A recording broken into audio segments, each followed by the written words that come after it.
Señor y presentarles esa reflexión que necesitan las almas de los hombres y de las mujeres que se acercan a Dios. El tema de hoy es un mensaje reflexivo. Yo estuve la vez pasada en abril, mayo, y compartimos una palabra apocalíptica, un tema complejo, difícil, porque necesita un background de información para entenderlo más lúcidamente. Lo de hoy es un tema pastoral, el ascenso del peregrino, es el crecimiento interior del espíritu humano en su elevación a Dios. Es un tema de profunda significancia mística, espiritual. Y tal como dice el pastor, yo vengo de la ciudad de Santiago de Chile, al sur del mundo. Santiago de Chile es el último aeropuerto del mundo. De ahí salen todos los aviones al resto del mundo y de cualquier parte, lejos del mundo, ahí aterrizan. No hay otro aeropuerto como ese. Es el final del mundo.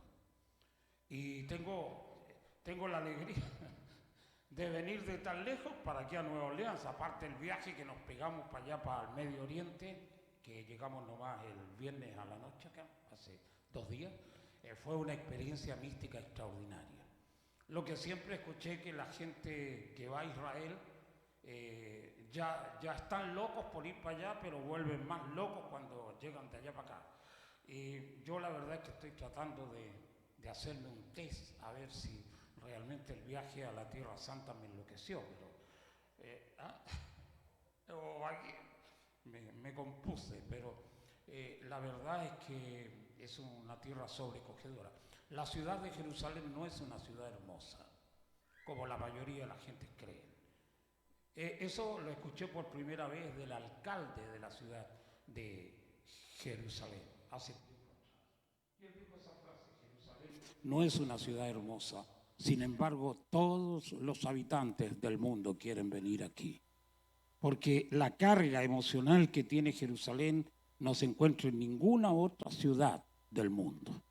Así es que por eso tiene un impacto místico del más alto nivel. Ir a la Tierra Santa, recorrer los lugares donde Jesús predicó, donde caminó con sus apóstoles, todas esas cosas que uno encuentra en el Nuevo Testamento. De las muchas cosas que me impactaron, rescaté una de ellas. Como yo estoy dentro del campo apocalíptico, siempre estoy buscando esos elementos que hacen mucho más atractivo en mis recorridos por el mundo, tratando de encontrarle esa significancia oculta que tienen los eventos del futuro. Y allí en Israel, 2 cosas destacables. Lo primero que vi fue el Valle de Megiddo. Ese es el lugar que más quería ver, porque es el lugar de la última batalla. En ese lugar, un campo abierto, está a 80 kilómetros al norte de Jerusalén y tiene una extensión de 40 kilómetros de frente por 30 kilómetros de fondo. Es una planicie, un valle. Por eso se llama el Valle de Megiddo, el Valle del Dolor, el Valle de la Muerte. En ese lugar se peleará la última batalla de la historia. Será un encuentro feroz y terrible entre los ejércitos de Dios que vienen del extremo de los cielos y los ejércitos del mundo que tendrán un avance tecnológico que la gente ni siquiera imagina que existe. El enfrentamiento entre esos 2 ejércitos poderosos es una batalla cósmica tremenda. En ese lugar se va a pelear esa batalla y yo tuve la oportunidad de estar allí. Esa cuestión me llenó de un profundo sentido de completud en el alma. Y me siento muy orgulloso de compartirlo con ustedes y sobre todo con mis compatriotas allá cuando les predique sobre el Apocalipsis, para decirles: yo estuve allí. Esa cuestión cambia completamente la percepción de las cosas. Y el otro lugar que me impactó, aparte de una cantidad enorme de lugares místicos de alto nivel ahí en Jerusalén, es el Valle de Josafat. Cuando la gente sube al Monte de los Olivos, que fue el lugar donde Jesús oró en el Getsemaní, se ve la ciudad al frente, y entre la ciudad y el Monte de los Olivos hay una hondonada, todo un valle. Pero lo curioso de ese valle es que está lleno de muertos. Se llama el Valle de Josafat. muertos de todo tipo y de todas las edades que tú puedes imaginar, desde los primitivos tiempos de la era cristiana, pasando por los cementerios musulmanes, judíos, cristianos, pero son miles y miles y miles de tumbas puestas en una gran hondonada.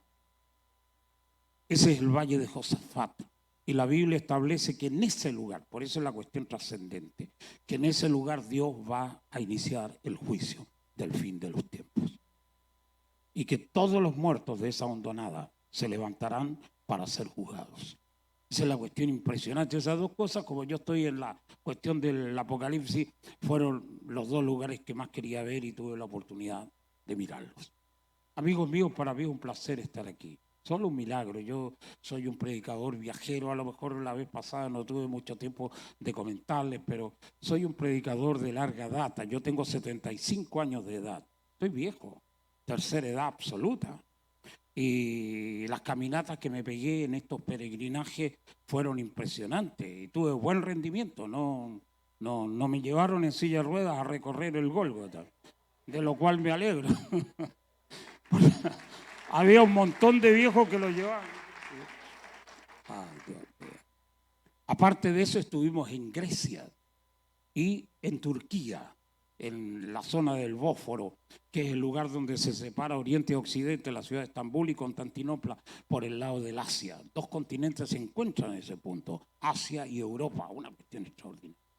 Y Grecia, la inolvidable Grecia, con dos lugares emblemáticos que recorrimos. La Acrópolis, donde está el Partenón, que es ese edificio que tiene 46 columnas, que todos nosotros lo identificamos porque es el ícono de Grecia.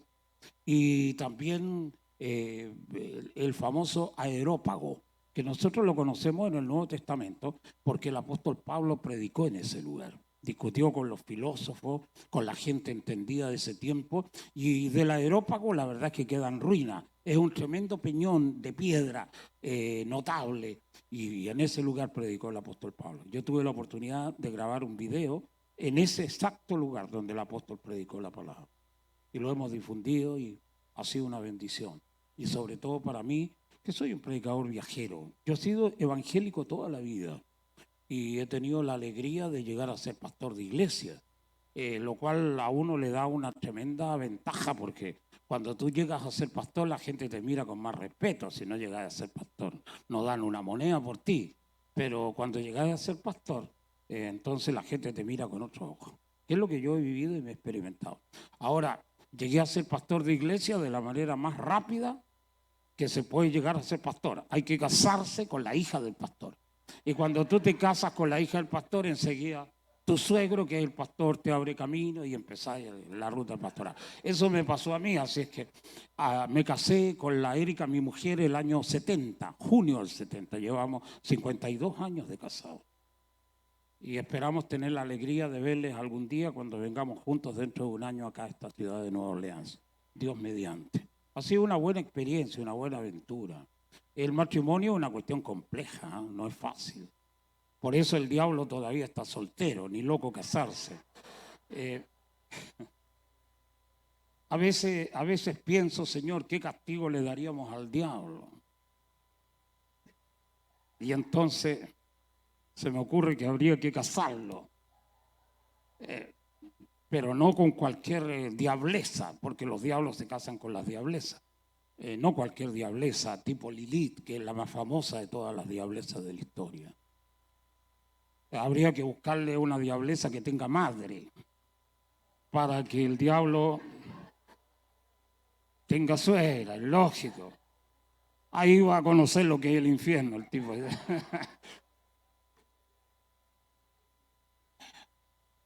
Pasan cosas. Así que, amigo, la cuestión es que estoy tremendamente feliz de estar con ustedes. Un poco más distendido porque ya como los vi la vez pasada, agarré un poco más de confianza con ustedes. Cuando uno está por primera vez frente a un público de iglesia, la tensión es notable. Una, porque la gente no sabe para dónde se va a alargar el predicador con el discurso, y el predicador tampoco sabe cómo va a reaccionar la gente frente a la prédica. Y esa cuestión puede ser debut y despedida en la misma noche. Y esa cosa te da pánico escénico. Entonces siempre el predicador está preocupado. Sobre todo tipos como yo que vivimos viajando por el mundo, siempre queremos volver a las iglesias que nos han recibido con la palabra. Así que, mi pastor, estoy muy contento. Gracias por haber abierto por segunda vez el corazón de la iglesia y su mismo corazón de predicador para escuchar esta palabra. Así que, amigos míos, dicho todo este discurso previo, vamos ahora a la presentación de la palabra de Dios. El tema de esta mañana es el ascenso del peregrino. Es como si fuera el título de un libro, pero que te habla de ese viaje místico que emprende el alma humana hacia Dios. Y está basado en el texto del capítulo 28 de Génesis. Y sí, lo podemos leer, será bueno. Y Génesis capítulo 28, versículos 16 y 17. El texto es largo, pero solamente voy a leer ese fragmento a fin de darle tiempo al discurso, a la interpretación del texto. Génesis capítulo 28, versículos 16 y 17. Leo esta palabra en el nombre de nuestro Señor. Y despertó Jacob de su sueño y dijo: ciertamente Jehová está en este lugar y yo no lo sabía. Y tuvo miedo y dijo: cuán terrible es este lugar. No es otra cosa que casa de Dios y puerta del cielo. Amén. Este Jacob tuvo una visión. La verdad es que el texto dice despertó de su sueño, no una visión, su sueño, que es una cuestión distinta a tener una visión. Despertó de su sueño. Él estaba en una localidad de Israel que se llama Beerseba. Es un desierto que naturalmente cuando toda la gente va para allá lo recorre, el desierto de Beerseba. La vida de Jacob estuvo marcada por dos lugares geográficos que son siempre muy recurrentes en su historial. El desierto de Beerseba, que es este episodio, cuando descubre el portal del cielo, una verdadera Stargate, la puerta del cielo. Y el segundo episodio está en una zona que se llama Peniel, que es el lugar donde lucha con el ángel. Jacob y el ángel luchan y es ahí donde obtiene su más grande victoria, porque consigue que su nombre, Jacob, sea cambiado por el de Israel. El nombre Jacob es ese tipo de nombres que nacen bajo una estrella oscura, con un destino siniestro, sin futuro realmente. Porque la traducción del nombre Jacob significa usurpador, significa directamente ladrón. Y vos con ese nombre no podés ser cajero de banco, nunca te van a contratar en un banco con ese nombre. Entonces el tipo que se llama ladrón está marcado por un designio que lo condena indudablemente a ser siempre un personaje secundario. Jacob. Cuando el ángel le cambia el nombre, le transforma la vida. Se llama Israel, el que lucha con Dios. Y ese es el destino de Israel hasta el día de hoy. El luchar de tal manera que sobreviva a pesar de las crisis, de las angustias que pasa el pueblo de Israel. Jacob, que es el que adopta el nombre de Israel, el que lucha con Dios, es el símbolo y es el ícono del Estado judío para permanecer en esta titánica lucha de sobrevivencia de 4.000 años de historia. Estaba recordando justamente cuando fue la Guerra de los 6 días, año 1967, en el mes de junio, se peleó la batalla más decisiva en la historia de Israel en los tiempos modernos, cuando los judíos, a través de su victoria aplastante sobre un universo de 100 millones de árabes, en ese año 1967, lograron la victoria y recuperaron la ciudad de Jerusalén, que había estado en manos de los gentiles y de otros imperios a través de la historia durante 2.500 años. La ciudad de Jerusalén estuvo en manos de extranjeros. Y solamente el 6 de junio del año 1967, la ciudad de Jerusalén volvió a manos del Estado de Israel. Como la llaman los judíos, eterna e indivisible. Eso significa que nunca van a aceptar que los árabes hagan de la ciudad de Jerusalén la capital de la Palestina. O Esta cuestión es decisiva. Y eso me va recordando, estoy hablando del concepto de lucha que tiene el corazón de Israel y que comienza con este personaje que es Jacob.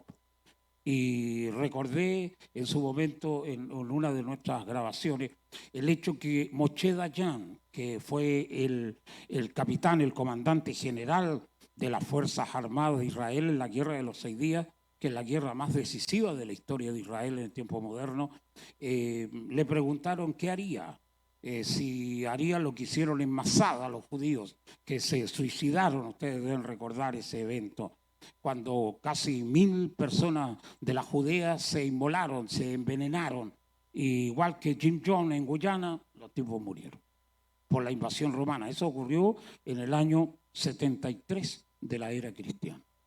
Y Moshe Dayan, que es el generalísimo de las Fuerzas Armadas en el año 1967, cuando los periodistas le interrogan, le dice, ustedes cuando enfrenten este mundo que los quiere aplastar, ¿ustedes qué van a hacer? ¿Se van a suicidar también como en Masada?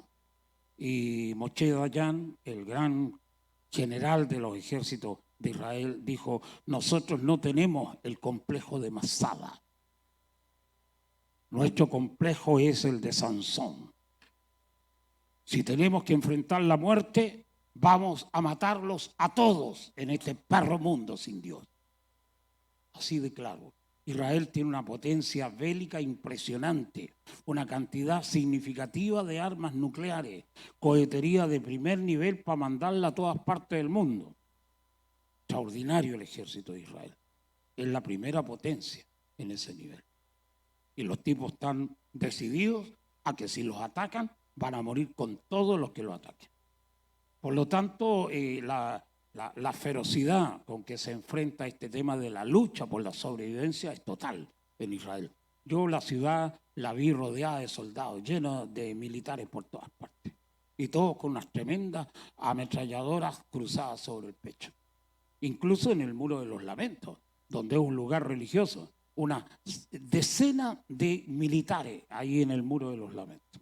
Porque saben que en cualquier momento puede desatarse una guerra de los 1000 demonios en la zona. Israel, el que lucha con Dios. Este es Jacob, el hijo de Isaac, nieto de nuestro venerable padre Abraham.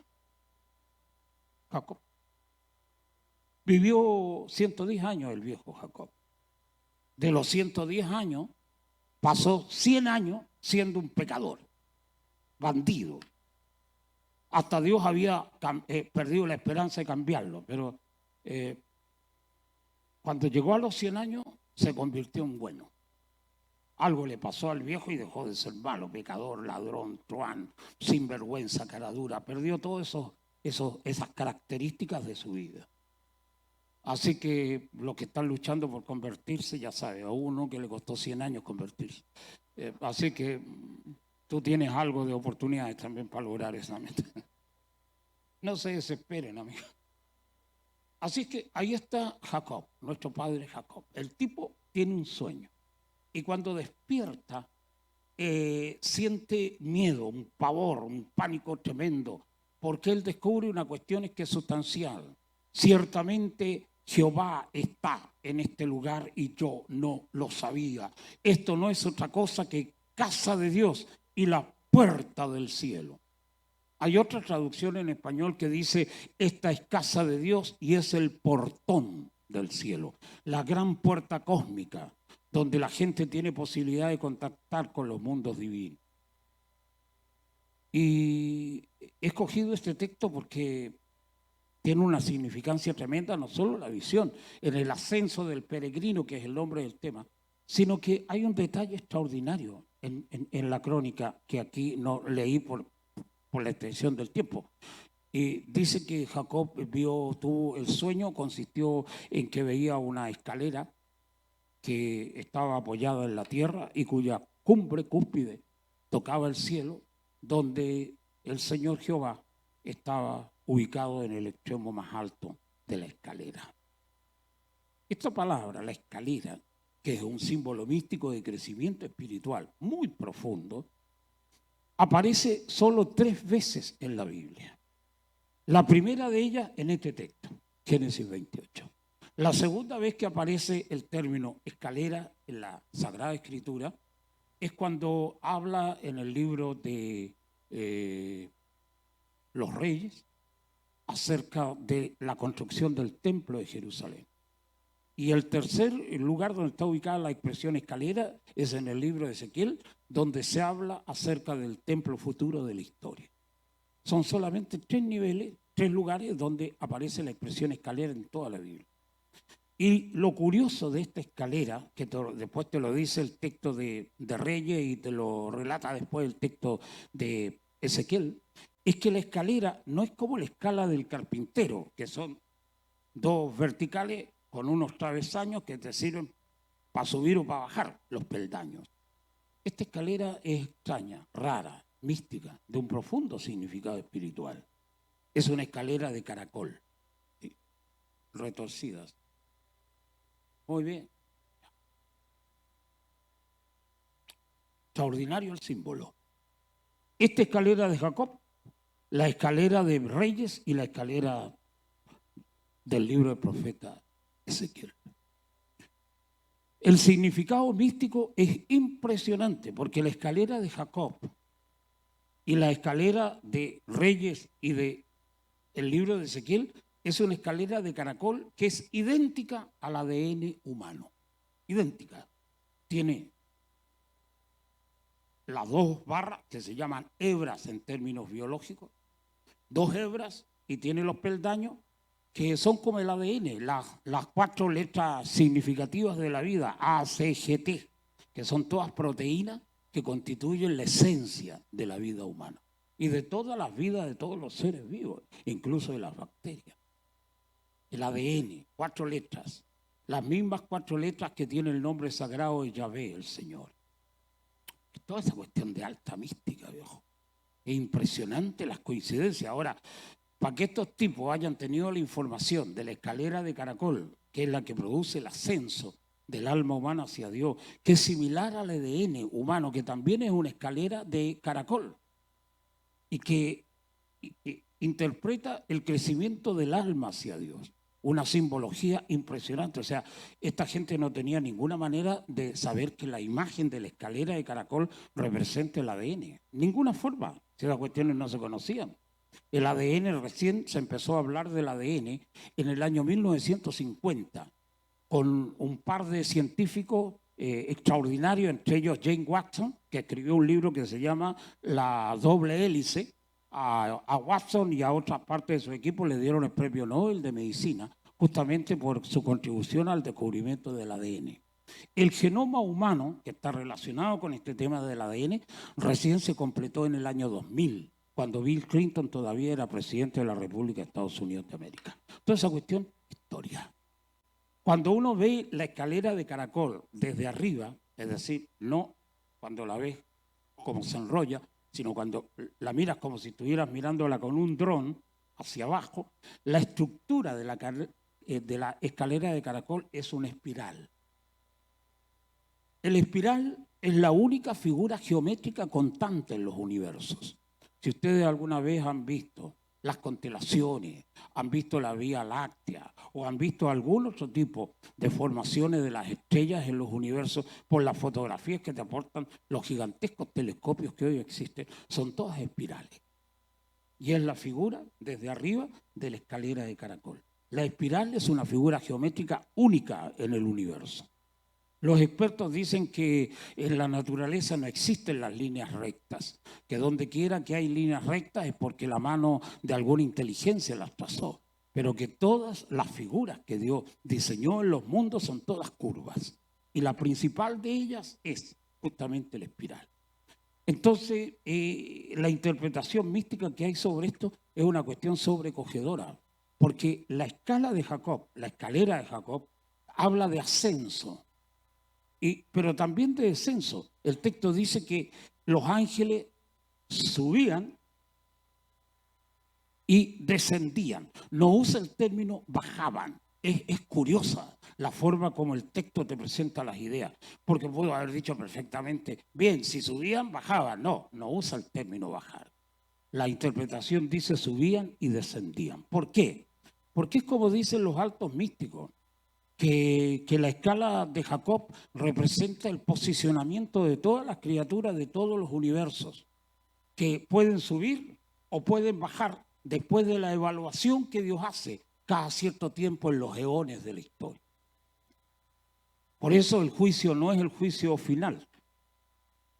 En ninguna parte habla del juicio final, pero sí habla del juicio eterno, lo que significa que tiene eventos que están llevando a las criaturas de tiempo en tiempo a ser juzgados. Por eso hay ángeles que suben en la evaluación y hay ángeles que descienden. Lo mismo que pasa con el alma humana.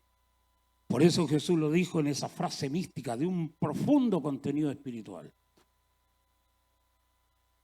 Hay primeros que serán postreros y hay postreros que serán primeros. Porque hay evaluación, viene lo que se llama el ecualizador, el que nivela, el que recompensa. Y aquí yo vengo pronto y mi galardón conmigo para recompensar a cada uno según sean sus obras. Me gusta esa frase. Porque esta cuestión es mérito. La gente cuando viene al evangelio profundo tiene que entender que esta cuestión es mérito. La mayoría de la gente creen que Dios le va a dar a todos lo mismo y eso no es cierto. Todos van a ser salvos, pero una cuestión es ser salvo y la otra es amanecer en el cielo sin $1 en los bolsillos, que es lo que le va a pasar a un montón de locos que van a tener sorpresas extremas en la eternidad. Claro. Por eso cuando el apóstol Pablo descubre este secreto del juicio de Dios, que lo relata en la primera carta de Corintios, en los primeros capítulos, el hombre dice que algún día vendrá el juicio de Dios, que todos vamos a tener que presentarnos delante del tribunal de Cristo para recibir la recompensa. Ahí nadie va a ser condenado, porque todos los que enfrentan ese tribunal son salvos. Pero la recompensa es en honor al mérito de la gente. Y ahí se va a ver quién es quién en esta bolsa de gatos, amigos míos, porque todo el mundo cree que ser salvo es lo único que hay que aspirar. No, la eternidad tiene otros valores tremendos. Y el apóstol Pablo incluso lo plantea. Dice que van a haber personas que van a ser salvos, pero van a ser salvos como quien escapa de un incendio.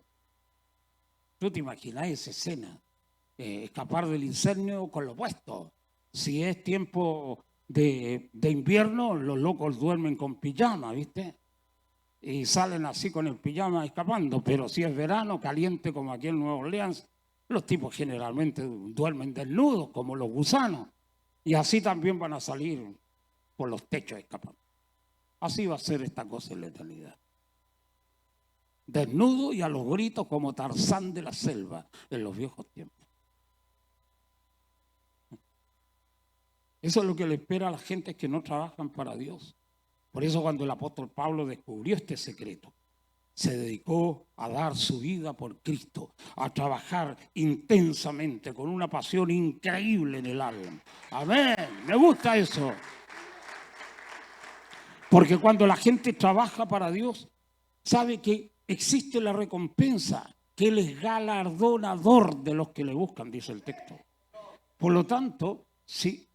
Como yo tuve y sigo teniendo el honor de ser pastor de la iglesia, y uno siempre busca que la gente de alguna manera se entusiasme por servir a Dios. El gran problema que tienen todos los pastores es cómo hacer que la gente se vuelque a Dios con un corazón dinámico, lleno de potencia. Ese tema es la pasión es lo que mueve el mundo. Cuando la gente sirve apasionadamente a Cristo, esas iglesias crecen, se expanden, tienen recursos, plantan iglesias, llevan el evangelio a otras naciones, los tipos son campeones. Porque, amigos, la pasión lo es todo. La pasión es la temperatura del amor. Y la temperatura del amor se mide en los besos. En América Latina, donde yo vivo, los tipos para darse un beso en la plaza pública o debajo de un árbol, porque generalmente huyen de los faroles, son besos apasionados, telúricos, infernales.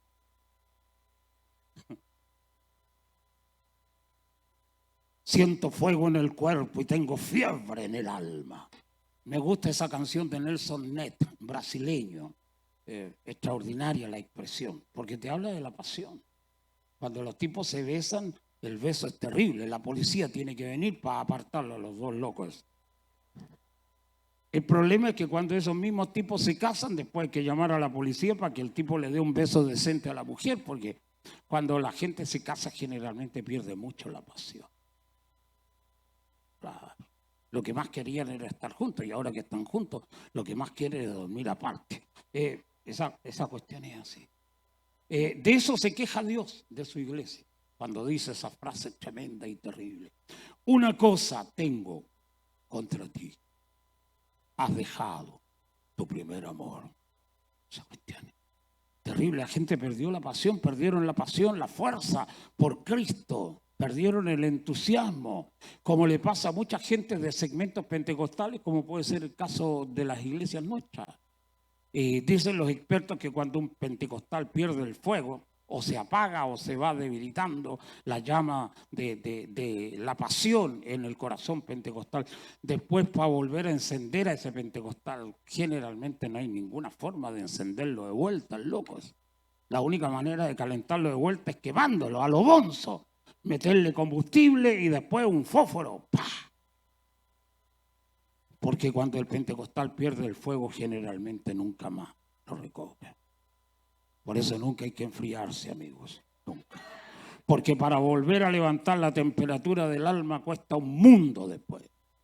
Por eso qué bueno es estar en la casa de Dios, leer la Biblia, orar, testificar, predicar el Evangelio, cantarle a Dios, servirle a Dios con un corazón caliente. Así está este Jacob. Volvamos al tema de nuestro padre Jacob.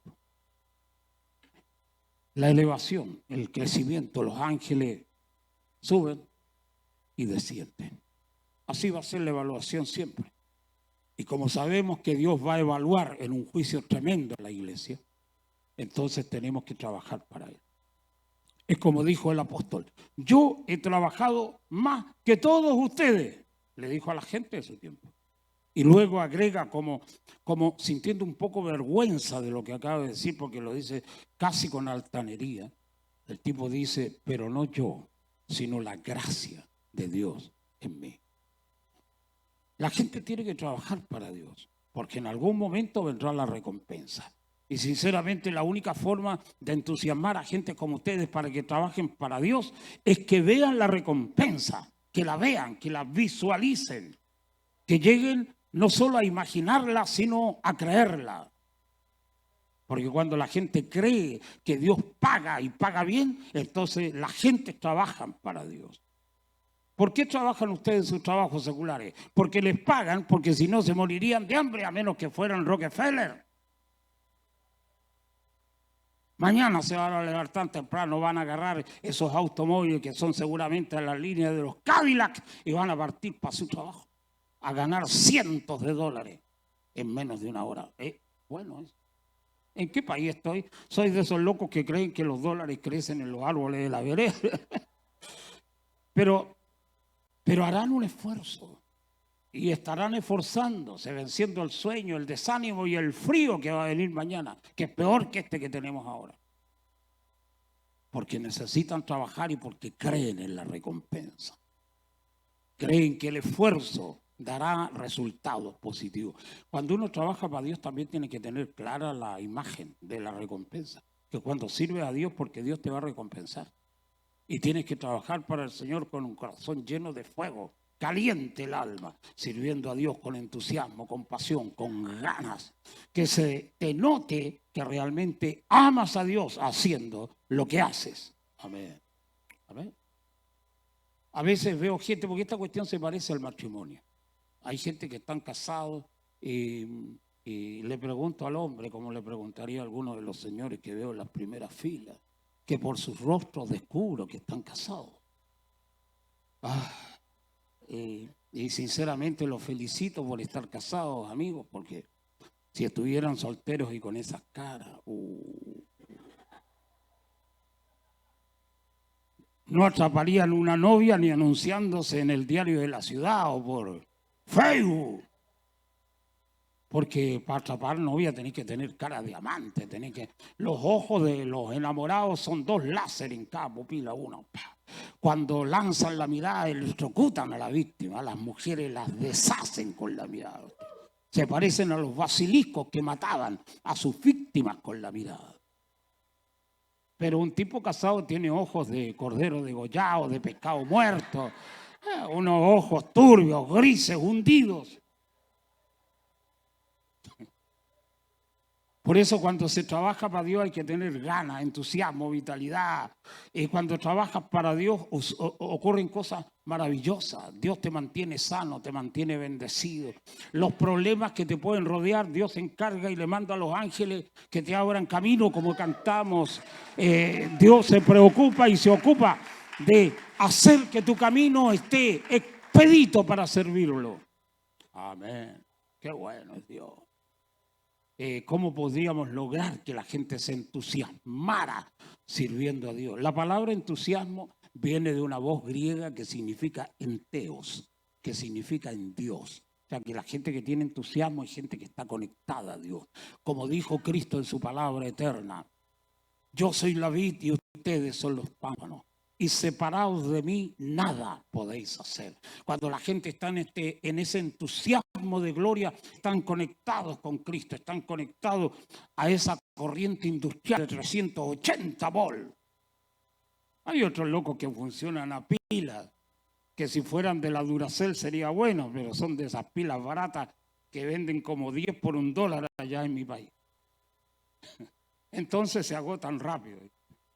Vienen a las iglesias y de repente reciben algún tipo de fuerza, de entusiasmo, una especie de pichicate espiritual, pero después tienen que volver a buscar otra dosis porque ya se les fue el día lunes, ya no tienen nada.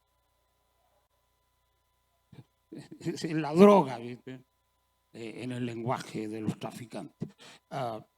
Pero ustedes no pueden vivir ese tipo de vida así. Hay que vivir conectado a Cristo. El que cree en mí, de su interior correrán ríos de agua viva. Amén. El que cree en mí, dijo Jesús, de su interior correrán ríos de agua hirviendo, ríos de fuego. Qué bueno es eso. Eso es lo que necesitamos, presencia de Dios en el alma, avivamiento genuino del Espíritu. Los ángeles subían y descendían. Esta escala de Jacob habla acerca de los 3 niveles que existen en los mundos para llegar a Dios. Extraordinario. Por eso el templo de Jerusalén está diseñado como un cuerpo humano. Por una parte, el templo de Jerusalén está diseñado como lo que se llama el macrouniverso, el gran universo, pero también está diseñado a escala cósmica del microcosmos, que es el cuerpo humano. Por eso el lugar donde Dios reside siempre es la caja craneana, no el corazón.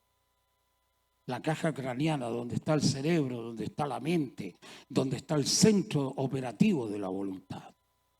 Por eso cuando Dios sopló sobre esa escultura de barro que Dios hizo en el jardín del Edén, no sopló sobre el pecho del Adán que iba a crear, sino sopló sobre el rostro.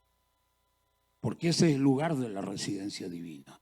El corazón humano es como dice la Biblia, sobre toda cosa guardada, guarda tu corazón, porque de él mana la vida. Es como alguien dice con certeza, el corazón humano puede ser un templo de Dios o puede ser el taller del diablo. Clarito como el agua.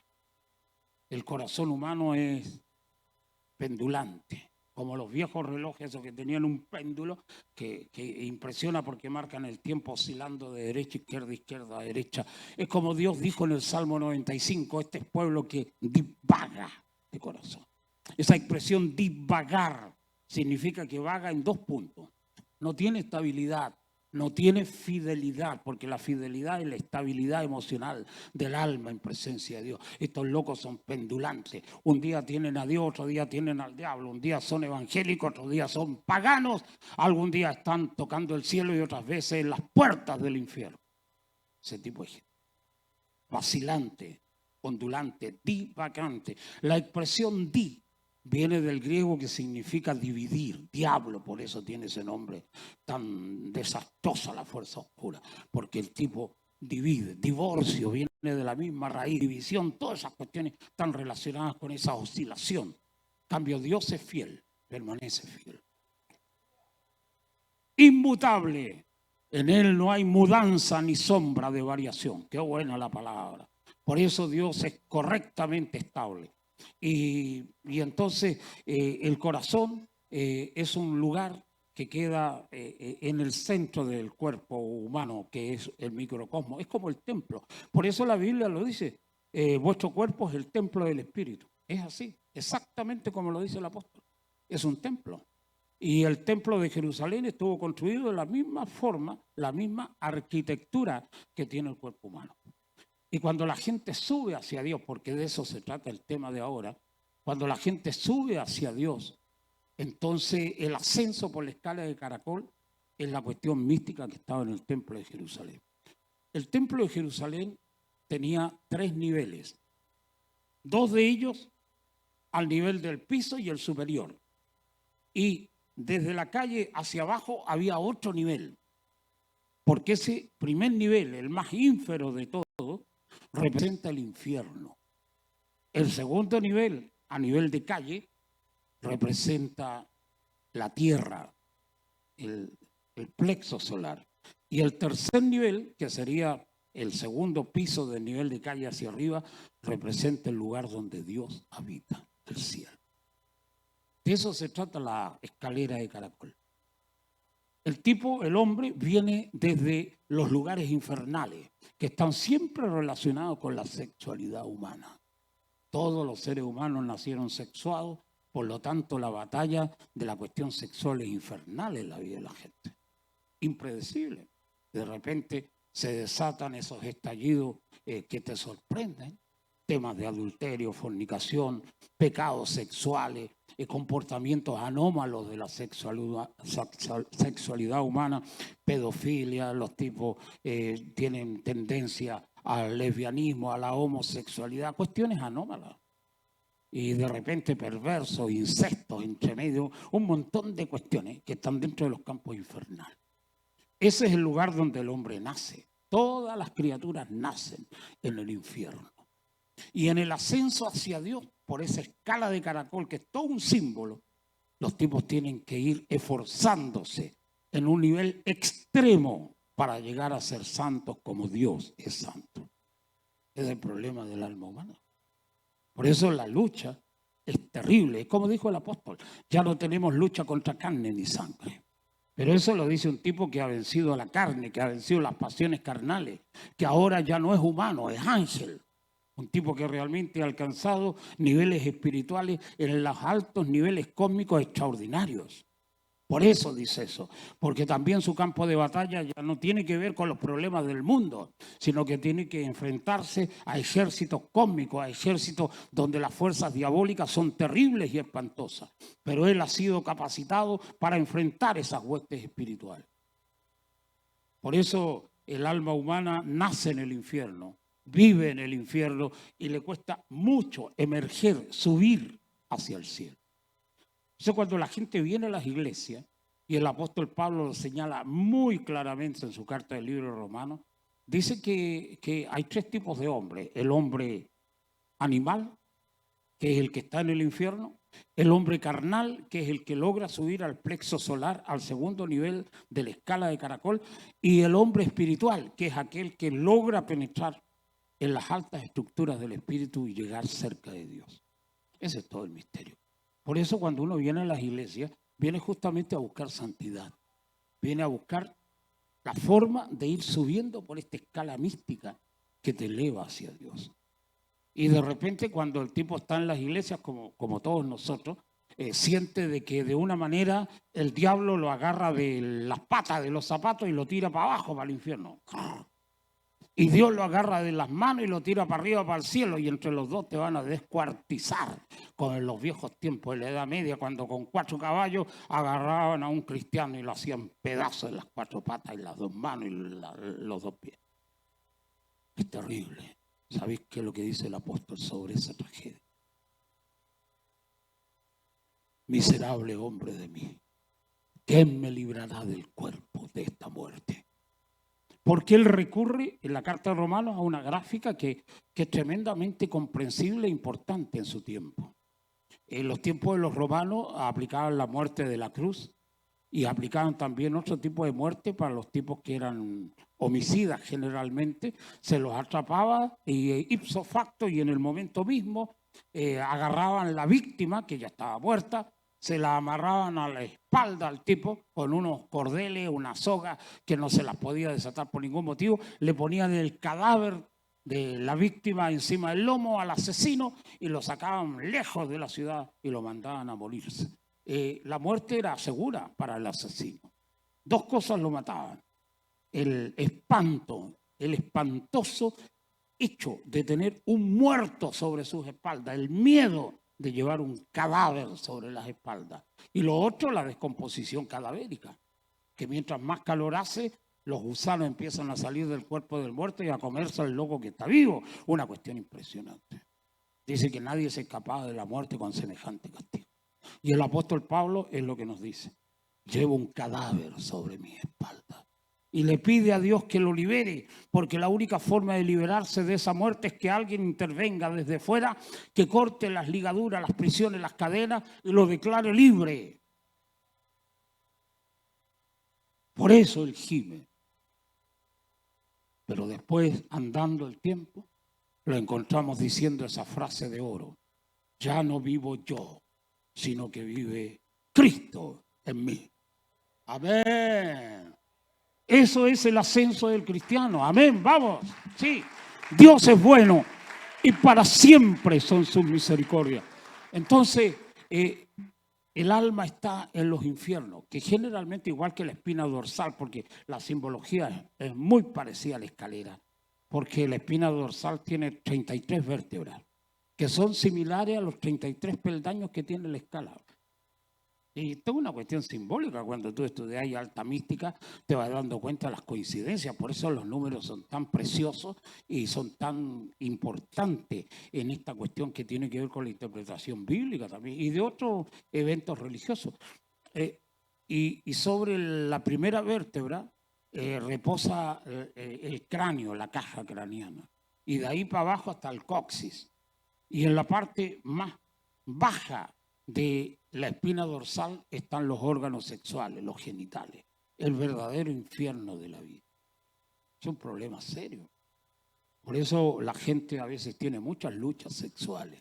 Y de este tipo de temas nadie habla en la iglesia porque todos vienen a los cultos a ver angelitos en cutis. Y entonces nadie trata este tipo de temáticas que están relacionadas con el infierno de la sexualidad. Y sinceramente el problema más grave es justamente eso, que a la gente le hacen cometer errores terribles, que los hacen andar por caminos equivocados, que están en contra completamente de la gracia divina y de las cosas de Dios, que es una cuestión impredecible. La sexualidad humana es de lo más siniestro que tú podías encontrar. No es que sea mala, no, pero es una fuerza que está por verse para dónde se va a dirigir, sea hacia Dios o hacia el diablo. Pero generalmente, por la experiencia que existe, generalmente el diablo instrumentaliza mucho la sexualidad humana para apartar a los hombres de Dios. Como el caso de Sansón, por ejemplo. Un tipo usado por Dios con una fuerza descomunal, unos músculos parecidos a Hulk, el hombre verde, un tipo extraordinario, una musculatura, un verdadero Atlas, pero con el cerebro del tamaño de un frijol, con tendencias sexuales indomables y que no podía controlar. Sansón, mucho músculo y poco cerebro. Así le fue también, ustedes conocen la historia. Hay otros personajes de la Biblia que no quiero escarnecerlos acá, pero hay personajes que han hecho cosas terribles en la cuestión sexual. El caso del rey David, que es el más meritorio de nuestros personajes bíblicos. No quiero despotricar en contra de él, pero hay situaciones como el de Betsabé que vos te das cuenta, ni yo, siendo pecador y siendo tan tonto como soy, nunca haría lo que hizo el rey David. Enamorarse de una mujer casada y como se dio cuenta que estaba casada, manda a matar al marido para hacerla viuda y quedarse con ella. Una cuestión impresionante, locura extrema total. terrible. Pero eso es la pasión, esa fuerza volcánica de la sexualidad. ¿Y qué decir de su bendito hijo Salomón? Creo que entre una cosa y otra contaron 1000 mujeres para Salomón. 700 concubinas y no sé cuántas más. Lo que pasa es que a Salomón, como era el rey de Israel, venían de países exóticos del Oriente Lejano, trayéndole souvenir al rey. Porque claro, un tipo millonario como ese, ¿cómo lo va a impresionar a un rey a menos que sea un regalo sorprendente para el rey? Es difícil regalarle a un millonario algo que lo sorprenda, si el millonario tiene todo. Entonces tenés que ingeniártelas para darle un obsequio que el tipo nunca haya visto y que lo sorprenda. Por ejemplo, una gallina que ponga los huevos cuadrados, por ejemplo. Pero es difícil encontrarse una gallina así.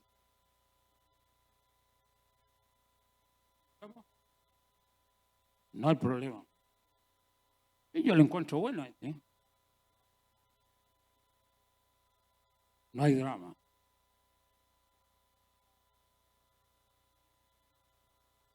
Se ve que el micrófono no quiere que le saque el pellejo a Salomón, ¿viste? Pero voy a insistir. Lo voy a descuerar igual al rey. El tipo tenía como 1000 esposas. Esa es una cuestión ridícula. Porque para tener relaciones sexuales con 1000 mujeres tenía que pasar como 3 años. Y no hay mujer que aguante 3 años sin sexo. Menos en el harén del rey. No, tipo. Seguro que le salían cuernos por todos lados al rey.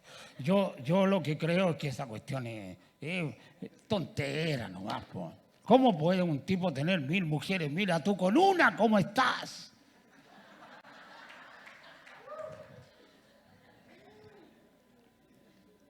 La locura total. El corazón que se desvía. El corazón que se aparta, la sexualidad llevada a niveles extremos, con todo el dinero y el oro del mundo. Un tipo se desborda, se desmanda, se aparta de Dios, que fue lo que le pasó al rey. Entonces el tipo nace en el infierno, vive en el infierno y en el infierno se queda mucha gente. Pero Dios nos llama hacia evolucionar, hacia crecer. Pero nadie, absolutamente nadie, salvo no sé si habrá alguna excepción en los universos que salte del infierno al cielo. Ese camino me parece técnicamente imposible. Todos tienen que pasar por el camino del medio, por el estatus de la tierra que está representado por el corazón humano. Si el infierno está representado por las gónadas, por todo lo que significa la sexualidad humana, en la tierra, que es el segundo nivel, está representado en el plexo solar por el corazón, el órgano principal del pecho humano. Pero el corazón tiene un problema. Sobre toda cosa guardada, guarda tu corazón, porque de él mana la vida. El corazón es un caballo loco. Por eso cuando la gente se enamora, los tipos se aturden, se atontan, no razonan. Porque cuando la gente piensa con el corazón, están muertos. Cuando los tipos se enamoran, la sangre no les llega al cráneo, les llega a la clavícula hasta aquí. Y por lo tanto no hay oxígeno en la croqueta. Por eso los tipos cuando se enamoran los ve la mamá, el papá de la muchacha, la miran y le dicen, hija, ese hombre no te conviene. Ella los queda mirando a los padres y dice, mamá, papá, si ustedes me impiden casarme con Romeo, te prometo que me mato. Así es la gente. Está ahí advirtiendo y de repente te salen con esos galopes del corazón. El corazón es un caballo loco, es un caballo como de indio, que no tiene montura, no tiene apero, no tiene rienda, no tiene nada, solamente el pellejo y los pelos que tiene detrás de la cabeza de los que se agarra el jinete y te lleva al galope ese caballo loco. Y cuando llega al precipicio se frena en las 4 patas y salís volando por medio de las orejas del caballo para adelante. Como dice Jorge Pradas, el gran poeta evangélico de España, en su memorable poema Camino de Barro, que se los recomiendo que lo lean. Él dice esta frase entre las muchas extraordinarias: y los ojos de la carne me engañaron. Así es esta cuestión. Y después de eso el diablo se divierte, se mata de risa. porque lo que más le divierte es engañar gente, hacer que los tontos sean más tontos todavía. Porque es como dice la Biblia, el que cree en mí tendrá la lumbre de la vida en su mano y no tropezará, porque tiene la lumbre de la vida. Lámpara es a mis pies tu palabra y lumbrera a mi camino. La palabra tremenda del Salmo 1, la puerta de los salmos, lo más extraordinario que hay en la Biblia, de las bienaventuranzas. Bienaventurado el varón que no anduvo en camino de pecadores ni en silla de escarnecedores se ha sentado, sino que en la ley de Jehová está su delicia. Será como árbol plantado junto a corrientes de agua que da su fruto a su tiempo y su hoja no cae, en todo lo que pone mano. ¡Pah! Le va bien. ¡Tripiam! Me gusta eso. Porque la gente que sigue las ordenanzas de la palabra de Dios siempre le va a ir bien. Va a tener una buena decisión en su trabajo, va a servir a Dios con un corazón fiel, va a tener una buena esposa, bendecidos hijos, le va a ir bien, nunca se va a morir de hambre, porque la palabra de Dios lo testifica. Joven fui y me volví viejo y nunca he visto un justo desamparado ni que su simiente mendigue el pan. Qué bueno es la palabra, la lumbrera, lo que te lleva por el camino del triunfo y de la felicidad. Eso es. Cuando el corazón se doblega ante la presencia de Dios para obedecer la palabra, siempre hay victoria. Y el tercer nivel, el nivel del espíritu. Cuando el tipo se hace cercano a Dios. Eso es el evangelio, por eso están aquí. Y por eso estoy aquí. Porque estamos en la escalera de caracol. Subiendo peldaño tras peldaño. En la evolución de la vida hacia Dios. Y los problemas que la gente tiene siempre se reduce a uno, a su relación con Dios. Todos los problemas de los seres humanos emanan solo de ese problema principal, de su relación con Dios.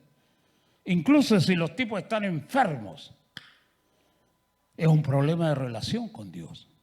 Yo he vivido toda la vida en el Evangelio.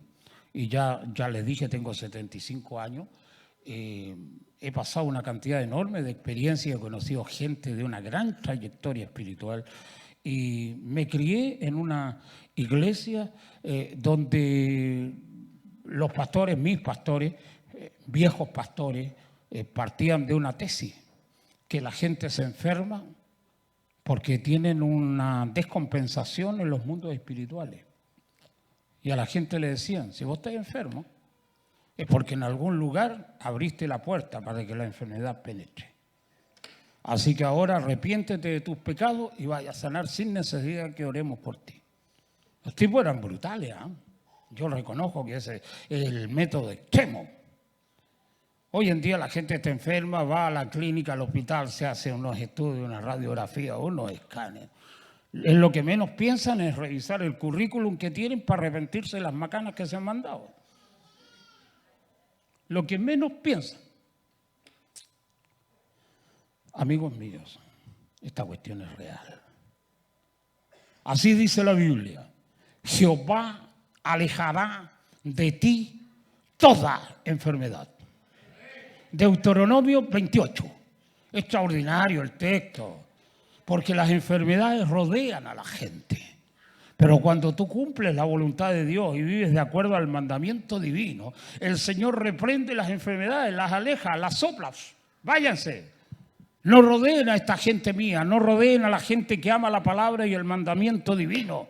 Las enfermedades son reprendidas. ¿Saben una cosa, amigos? Que eso puede suceder en este instante mientras estamos aquí. Porque cuando se invoca la palabra fluye. Gloria, sobre gloria. Amén. Pueden ocurrir milagros. Alguien puede recibir sanidad ahora. No importa lo que diga el informe clínico, no importa lo que diga el médico. Lo importante es lo que Dios dice. Y por su llaga fuisteis vosotros curados. No tengan miedo. Confíen en Dios. Amen a Dios. Que la gente se aparte de sus pecados y busque a Dios. Eso indica sanidad completa en la gente. Preserva a tus hijos. te guarda a ti. Cuando la gente tiene un buen comportamiento, la bendición de Dios fluye para tus hijos, para tus nietos, para tus bisnietos, para tus tataranietos, hasta la quinta generación y más. Cuando eres un tipo fiel que amas al Señor, la gloria de Dios se derrama sobre tu cabeza, sobre tu corazón e impacta toda tu descendencia, tu estirpe. El que lleva tu sangre y tu nombre será bendecido. Amén. Amigos míos, este tema me entusiasma. Tenemos una hora de tema y sinceramente no quiero que se fatiguen con este tipo de temáticas. Vamos a orar. Y le pedimos a Dios que hoy cada uno de nosotros pueda ver con los ojos de su alma que esto es casa de Dios y es puerta del cielo. Que aquí puede ocurrir cualquier cosa maravillosa, porque el Señor de la palabra está aquí entre nosotros. Es como dijo Marta: Señor, si tú hubieras estado aquí, mi hermano no hubiera muerto. Pero Lázaro estaba muerto, hacía 4 días. Y Jesús le dice: no te preocupes, tu hermano vivirá. Y ella dice: sí, Señor, sé que vivirá en la resurrección de los muertos. Y Jesús le dice: no tienes que esperar a ese día, no tienes que esperar ese día de la resurrección. Yo soy la resurrección y la vida, y el que cree en mí, aunque esté muerto, vivirá. No tengan miedo.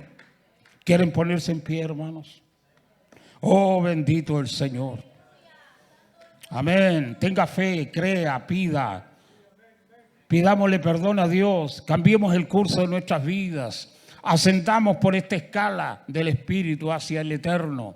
Dejemos estas áreas infernales, las áreas mundanas, las áreas carnales de la vida y ascendamos a Dios con toda la fuerza del corazón.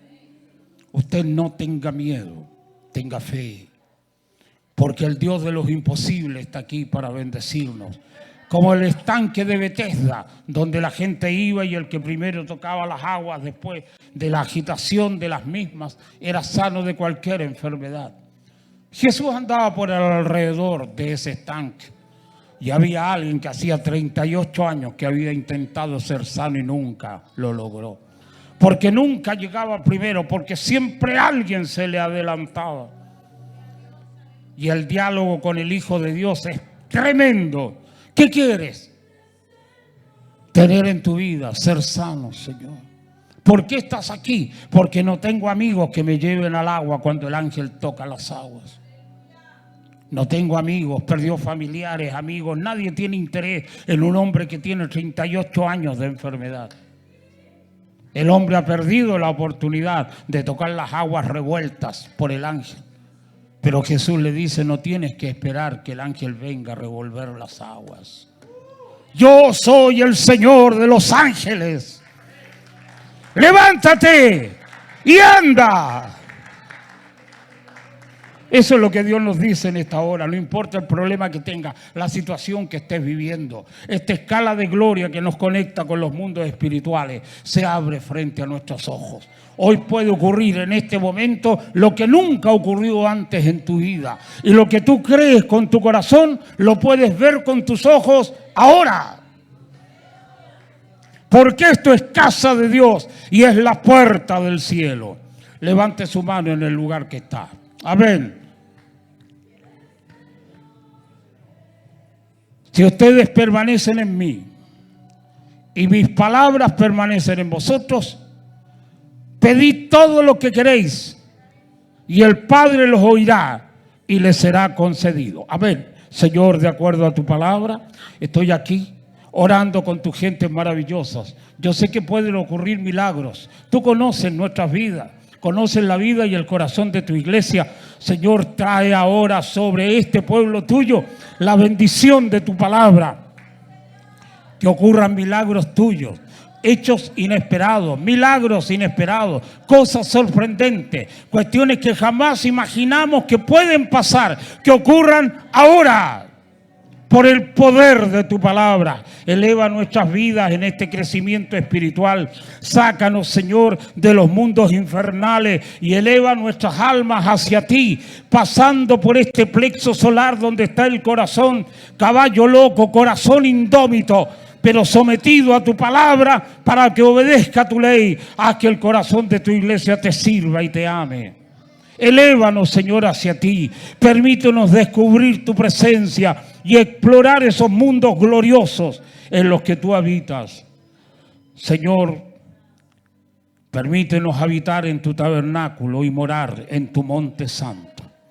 Lo pedimos, lo creemos, lo logramos y lo tenemos. En el nombre de Jesús nuestro Señor. Señor, danos tu palabra, produce en nosotros un milagro ahora. Danos la alegría de amarte y de servirte siempre. Y con un corazón lleno de fuego, amarte apasionadamente. En el nombre de Jesús y para la gloria de Dios lo pedimos y lo recibimos. Amén.